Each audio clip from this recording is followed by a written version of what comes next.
What do you think grows on trees in this family? Take it back. Don't you worry, we got this. Meet Puma, from nap time to meme time.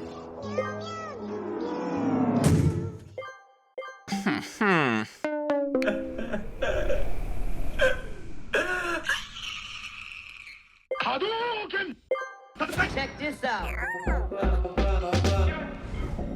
Diving into a scene every cat owner knows too well. A Zoom call gone hilariously wrong. So there, I was minding my own business. Wow. When I saw your Zoom face and thought, is this for real? Cause trust me, that look wasn't getting Wait a it. minute, is this for real? Human? Now, fuck out the way. Human, that Zoom call was a crime against webcams everywhere. Even Instagram website was morally offended.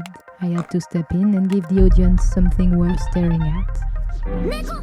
Hey, Neko! Come on! Me and I was born for the limelight. With a swift tail flick and a no so subtle show of affection, I took over the screen, turning your sad video call into something a bit more provocative, spicy, and voila, my OnlyFans debut. Don't worry, I'm just here to help.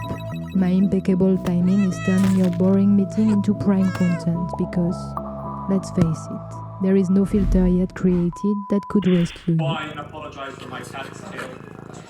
Cats always manage to steal the spotlight, even in the most unexpected ways, reminding everyone why we're the true stars of the internet. Classic cat content. And don't forget to Remember to like and subscribe. I'm so beautiful.